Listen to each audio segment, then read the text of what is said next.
오늘 말씀의 제목은 선을 위한 고난이란 제목 가지고 하나님의 말씀을 선포하도록 하겠습니다. 천년을 사는 나무를 살펴보았더니 그 뿌리가 보여지는 줄기보다도 2배가 더 깊이 뿌리를 내리고 있었다고 합니다. 줄기가 한 10m였다면 그 뿌리는 20m가 넘은 뿌리를 내리고 있었다고 합니다. 그래야 천년을 견딜 수가 있었겠지요. 태풍과 모진 폭풍이 불어와도 이 나무는 굳건히 자기의 모습을 지키고 있었던 것입니다. 그 이유는 깊은 뿌리를 내렸기 때문입니다. 그 딱딱한 흙 속에서, 돌 속에서 바위 틈을 다 건너고 그 뿌리를 내릴 수 있었기 때문에 천년이라는 긴 세월을 버틸 수가 있었던 것입니다.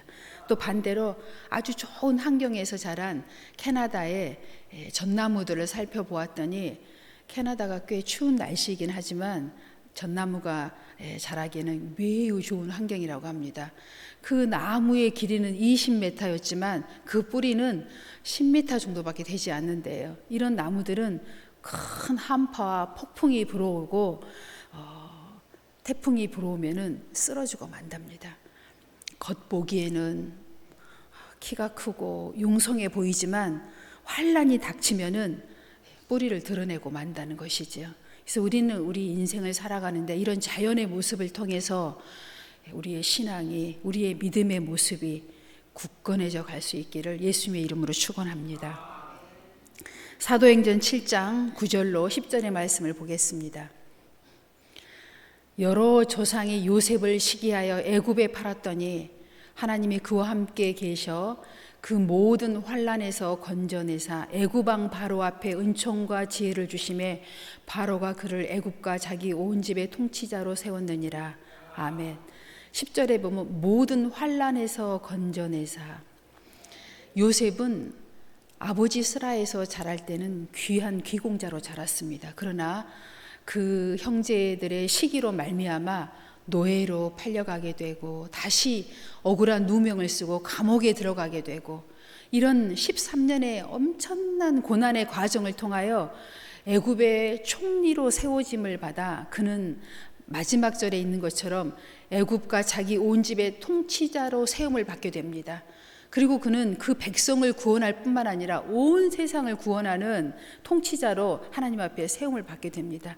이런 과정이 오기까지에 하나님께서 오늘 사도행전 7장 9절에 10절의 말씀 우리에게 주시는 것은 우리 인생에 있어서 반드시 환난과 고난의 시간이 있다는 것입니다. 이 환난과 고난의 시간을 지나지 않고서는 세움 받을 수 없다는 얘기입니다. 고난을 당해보지 않는 사람이 어떻게 고난에 당한 사람을 건져낼 수 있으며 환난에 처한 사람을 어떻게 환난에서 건져내줄 수 있겠습니까? 병들어 보지 않는 사람이 병든 사람의 마음을 어떻게 헤아릴 수 있겠습니까? 가난해 보지 않은 자가 어떻게 가난한 자의 마음을 헤아릴 수 있겠습니까? 반드시 하나님께 세움 받는 자들은 이는 말할 수 없는 환난과 고난의 시간이 반드시 우리 앞에 있다는 것입니다. 구역장으로 세움을 받아도 목회자로 세움을 받아도 한 가정의 부모로 세움을 받기까지도 고난이 다 필요한 것입니다. 자녀가 숱한 고난을 겪을 때 부모가 그 자녀를 이끌어낼 수 없겠지요. 고난을 겪어보지 않았다면. 그렇지만 어때요? 그 부모가 많은 고난의 시간을 겪은 부모라면 고난에 있는 자녀들을 단번에 끌어내줄 수 있습니다. 걱정 마라. 고난은 잠시다. 지나고 나면 너에게 이 고난의 시간이 유익이 되게 될 때가 올 것이다. 이렇게 얘기해 줄 수 있습니다. 그러나 고난을 겪어보지 않은 사람은 절대로 고난받은 자를 이끌어내 줄 수가 없는 것입니다. 사실 이 땅에 살아가는 동안에 참으로 많은 사람들이 고난과 환난과 어려움과 역경과 전쟁과 질병과 전염병으로 지금 이 시간에도 고통받고 있습니다. 우리는 이런 많은 고통들이 우리에게 있는 그런 사연들과 이유를 분명히 알고 이것들을 어떻게 대처할 것인가를 믿음 있는 저희들은 알아야 될 것입니다. 출애굽기 10장 7절로 11절의 말씀입니다. 바로의 신하들이 그에게 말하되 어느 때까지 이 사람이 우리의 함정이 되리까? 그 사람들을 보내어 그들의 하나님 여호와를 섬기게 하소서. 왕은 아직도 애굽이 망한 줄 알지 못하시나이까 하고. 원래요, 지도자는 뭐든지 맹꼴찌로 합니다. 교회에서도요, 무슨 일이 일어나면 잘 몰라요. 목사님은 맨 나중에 아는 것이 목사님인 것 같아요. 집에서도 그래요. 엄마 아빠는 잘 모르고 애들만 난리가 나 있어요. 보면 나라도 마찬가지입니다. 대통령은 맨 나중에 알아요. 가장 먼저 알아야 할 대통령은 맨 나중에 알게 됩니다. 왜 그럴까요? 그 자리가, 위치가 그런 것이에요. 우리가 이런 부분들을 충분히 알고 세상을 살아간다면 지혜로운 삶을 살게 될 것입니다. 이미 이 애굽에는 7번의 재앙이 그들을 쓸어갔습니다. 백성들을. 이제 8번째의 재앙이 이들을 덮칠 위기에 있어요. 온 나라가, 온 백성들이 지금 쫄딱 망해 있는데도 바로는 그걸 직시하지 못하고 있습니다. 왕궁에 있기 때문에. 신하들이 와서 바로를 설득하고 있어요. 애굽이 지금 쫄딱 망했습니다. 저 이스라엘 백성들을 저희들의 신 여호와를 섬기도록 빨리 내보내라. 지금 신하들이 와서 바로에게 지금 간청하고 있어요. 바로만 알지 못하고 있다. 빨리 보내라. 8절, 모세와 아론을 바로에게로 다시 데려오니 바로가 그들에게 이르되 가서 너희 하나님 여호와를 섬기라. 갈 자는 누구냐? 모세가 이르되 우리가 여호와 앞에 절기를 지킬 것인즉 우리가 남녀노소와 양과 소를 데리고 가겠나이다. 바로가 그들에게 이르되 내가 너희와 너희의 어린 아이들을 보내면 여호와가 너희와 함께함과 같으니라. 보라, 그것이 너희에게는 나쁜 것이니라. 그렇게 하지 말고 너희의 장정만 가서 여호와를 섬기라. 이것이 너희가 구하는 바니라. 이에 그들이 바로 앞에서 쫓겨나니라. 아멘. 원래 제사는 누가 지내요? 남자들만 지내고 장정들만 지내잖아요. 남녀노소가 다 제사를 드리는 것이 아니잖아요. 그러니까 너희가 여호와를 섬기러 나가려고 내게 지금 왔으면 장정만 데리고 가고 어린아이들과 여자 노인들은 다 놔두고 가라는 것입니다. 그들과 함께 가면 여호와 하나님 너희 함께 하는 것과 같지 아니하냐. 빈정되는 얘기지요. 바로가 빈정되면서 지금 이런 표현을 하고 있는 거예요. 너희들 말대로 애들은, 연약한 자들은, 여자들은 남겨두고 장정들, 남자, 제사, 예배 드릴 자들만 데리고 나가라고 또 거기에서 또 꼼수를 부리고 빈정대면서 지금 모세와 아론을 쫓아냅니다. 말을 들어주지 않으니까. 우리가 인생을 살아가는데요, 환난이나 어려움을 겪으면 어때요? 항상 바로 우리가 바로 같은 생각을 합니다. 거기에서도 어때요? 그냥 꼼수를 부려요. 이렇게 좀 해보면 어떨까요, 하나님? 좀 이런 방법은 어떨까요? 하고 우리가 바로처럼 꼼수를 하나님 앞에서 부려요. 하나님이 원하는 것은 꼼수가 아닙니다. 하나님이 한 번 말씀하신 규례와 율례대로 따르는 것이 하나님께 문제 해결을 받는 유일한 길인 것입니다. 바로만 이런 것이 아니에요. 우리가 일생을 살아가는데 늘 바로처럼 하는 모습이 너무나 많이 있다는 거예요. 꼼수를 부리면서. 이렇게 하면 우리는 더 어려움에 처합니다. 결국 어떻게 돼요? 8번째 더 큰 재앙이, 9번째 더 큰 재앙이, 10번째 더 큰 재앙이, 마지막 사망의 재앙까지 이루고 나서야 바로는 이스라엘 백성들을 내보내줍니다. 우리가 어려움을 겪을 때 하나님 앞에 곧바로 하나님의 율례 앞에, 하나님의 사랑 앞에, 법규 앞에 머리를 숙여야 돼요. 네, 하나님 이렇게 하겠습니다. 하나님의 뜻대로 하겠습니까? 하나님이 원하시는 것이 어떤 것입니까? 하나님 우리에게 이미 준 율례대로 머리를 숙이면 재앙은 곧바로 물러가는 것입니다. 내하의 모든 환난과 내 집안의 재앙이 끝을 볼 때까지 우리가 꼼수를 부리거나 이런 방법 저런 방법을 하나님께 제시하면 내 가족이 모두가 재앙 앞에 엎드려질 때까지 우리는 모르고 있어요. 눈이 가려지고 귀가 가려져서 알지를 못합니다. 내 자녀들이 지금 어떻게 되고 내 재산이 어떻게 되고 나의 모든 삶이 어떻게 무너지고 있는지도 모르고 있어요. 바로처럼. 깨달아야 합니다. 내 자녀들이 무너지고 있을 때, 내 가족들이 무너져 가고 있을 때 무엇이 문제인지 깨달아야 합니다. 꼼수를 부리지 마세요. 여호와 하나님 앞에 나와 그 말씀대로 순종하겠노라고 말 고백해야 합니다. 믿음의 신앙을 고백할 때 하나님께서 살 길을 제시해 주십니다. 여호와를 섬기라. 여호와만을 섬기라. 우상을 버리라. 여호와만을 섬길 때 내가 너를 건져내리라.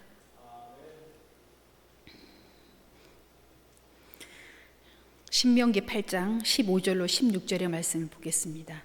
너를 인도하여 그 강대하고 위험한 광야 곧 불뱀과 정갈이 있고 물이 없는 건조한 땅을 지나게 하셨으며 또 너를 위하여 단단한 반석에 물을 내셨으며 내 조상들도 알지 못하던 만나를 광야에서 내게 먹이셨나니 이는 다 너를 낮추시며 너를 시험하사 마침내 내게 복을 주려 하심이었느니라. 아멘. 여러분 이 광야길을 다 걸어오셨지요? 네, 저도 이 광야길을 다 걸어왔습니다. 그래서 혹시라도 시험이 오고 환난이 오면 무서워요. 다시 그 광야길을 걸어갈까 봐 하나님 앞에 바로 무릎 꿇습니다. 하나님 잘못했어요. 하나님 용서해 주세요. 어떻게 해야 합니까? 바른 길로 인도해 주셔요. 내가 져야 할 십자가를 지게 해 주세요. 하나님 내가 져야 할 이 사명의 십자가를 지게 해주세요. 바로 무릎을 꿇어요. 왜냐하면 이 엄청난 불뱀이 있고 물이 없는 이 광야의 길을 걸어왔기 때문에 다시는 그 광야의 길을 가고 싶지 않기 때문에 하나님께서 우리들에게 말씀하고 계십니다. 이 모든 고난을 우리에게 주신 것은 마침내 우리에게 복을 주려 하심이니라. 이 고난의 길을 걸어온 자는 믿음의 근육을 가지고 있습니다. 이 근육을 가진 자는 결코 무너지지 않습니다. 어려울 때 힘을 발휘합니다. 육신의 근육을 가지고 있어도 힘을 발휘하건대 영적인 근육을 가지고 있는 사람이 어떻게 환난과 시험이 온다고 쓰러질 수 있겠습니까? 영적인 근육을 가진 자는 반드시 환난과 고난 가운데서 승리하게 될 줄로 믿습니다. 빌립보서 2장 6절로 11절의 말씀입니다. 우리 예수님께서도 이 육신의 몸을 입고 이 땅에 오셨지만 똑같은 고난을 우리와 함께 받으셨습니다. 그는 근본 하나님의 본체시나 하나님과 동등됨을 취할 것으로 여기지 아니하시고 오히려 자기를 비워 종의 형체를 가지사 사람들과 같이 되셨고 사람의 모양으로 나타나사 자기를 낮추시고 죽기까지 복종하셨으니 곧 십자가에 죽으심이라. 이러므로 하나님이 그를 지극히 높여 모든 이름 위에 뛰어난 이름을 주사 하늘에 있는 자들과 땅에 있는 자들과 땅 아래에 있는 자들로 모든 무릎을 예수의 이름에 꿇게 하시고 모든 입으로 예수 그리스도를 주라 시인하여 하나님 아버지께 영광을 돌리게 하셨느니라. 아멘. 예수님도 하나님의 본체셨으나 육신의 몸을 입고 이 땅에 오셔서 우리와 똑같은 고난과 환난의 시간을 지내셨고 그 영적인 믿음의 근육을 통하여 승리하셨음을 우리에게 모범으로 보여주셨습니다. 바로 우리도 승리하게 하게 하시려고 이렇게 하신 것입니다. 고난에 처해 보셨기 때문에 고난 당하는 자를 이해하시고 가난에 처해 보셨기 때문에 가난한 자를 이해하십니다. 우리 주님께서는 내가 가난케 되면 너희로 부요케 하기 위함이라고 말씀하셨죠. 우리는 기억해야 합니다. 항상 고난에 있을 때 주님의 십자가를 바라보며 승리하실 수 있습니다. 왜 주님이 십자가를 지셨습니까? 우리로 부활에 참여하기 위함입니다. 영생을 주시려고 십자가를 지신 것입니다. 우리의 죄에 대하여 죽게 하심으로 친히 죽으심으로 부활을 주신 것입니다. 고린도전서 15장 10절의 말씀입니다. 그러나 내가 나 된 것은 하나님의 은혜로 된 것이니 내게 주신 그 은혜가 헛되지 아니하여 내가 모든 사도보다 더 많은 수고를 하였으나 내가 한 것이 아니 오직 나와 함께 하신 하나님의 은혜로다. 아멘. 우리 성경에 보면 예수님을 모태로 해서 바울 사도가 가장 예수님의 형상을 많이 닮았다고 표현하고 있는데, 이 사도 바울 또한 예수님과 같은 고난을 당하셨습니다. 그 이유는 왜요? 내가 친히 고난을 당함으로 말미암아 예수님께서 부활의 승리를 우리에게 주신 것처럼 이 사도 바울도 그 똑같은 고난의 모습으로 우리에게 모범을 보여주심으로 우리를 승리하기 위해서 고난을 친히 받으신 것입니다. 예수님뿐만 아니라 똑같은 우리의 모습을 하는 사도 바울도 우리에게 너희도 할 수 있다는 것을 보여주기 위함이십니다. 베드로전서 5장 6절의 말씀입니다. 그러므로 하나님의 능하신 손 안에 겸손하라. 때가 되면 너희를 높이시리라. 아멘. 우리가 당하는 이 고난은 잠시 잠깐입니다. 여러분, 지나온 세월을 한번 돌이켜 보십시오. 그렇게 긴 세월이 아니에요. 정말 잠시 잠깐입니다. 때가 되면 너희를 높이시리라. 아멘. 잠시 잠깐입니다. 여러분, 힘내십시오. 히브리서 5장 8절로 9절입니다.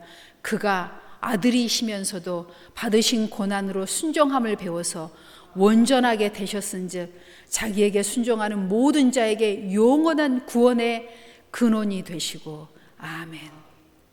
예수님께서 고난을 받으신 이유는 우리를 구원하게 하심이십니다. 십자가를 지신 이유는 우리를 부활에 참여케 하시기 위함입니다. 우리의 모든 죄를 십자가에 지시고 대속하심으로 말미암아 우리를 구속하시고 구원하시기 위해서 이렇게 하셨다는 것입니다. 우리는 아무리 어려움에 처해도 주님의 십자가를 바라보면 힘이 되실 줄로 믿습니다. 소망이 되실 줄로 믿습니다. 소망을 가지시는 여러분 되시기 바랍니다.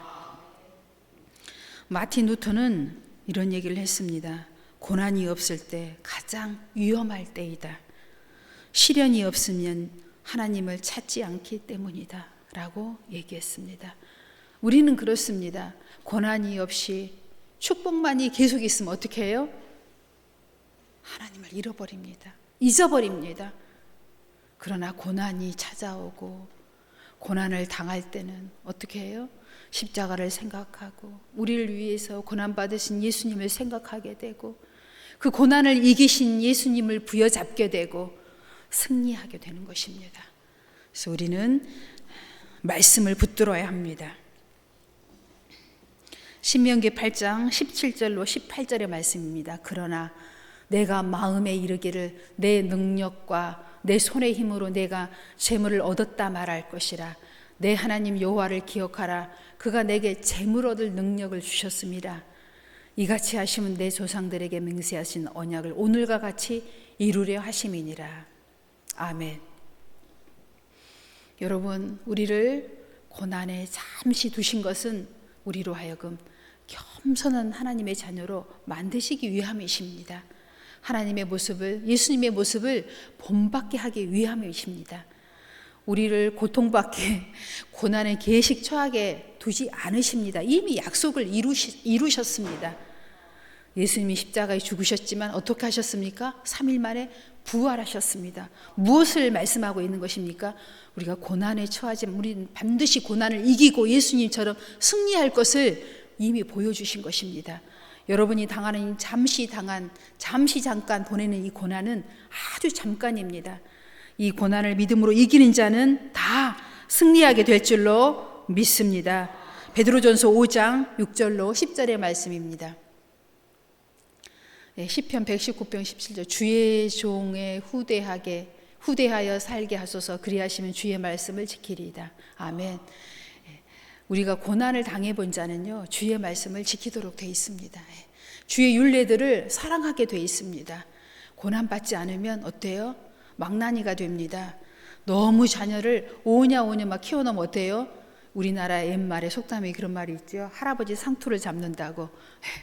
참 우리나라 속담에도 어쩌면 그렇게 성경적인 속담이 있는지 몰라요. 고난을 당해보면 어때요? 겸손한 사람이 됩니다. 고난을 승리한 자는 어떻게 돼요? 믿음을 가지게 됩니다. 그래서 반드시 고난을 통하여 우리는 겸손함으로 하나님 앞에 믿음의 승리자들이 될 줄로 믿습니다. 아멘. 베드로전서 마지막 말씀입니다. 5장 6절로 10절의 말씀입니다. 모든 은혜의 하나님 곧 그리스도 안에서 너희를 부르사 자기의 영원한 영광에 들어가게 하신 이가 잠깐 고난을 당한 너희를 친히 온전하게 하시며 굳건하게 하시며 강하게 하시며 티를 견고하게 하시리라. 아멘. 사랑의 하나님 감사합니다.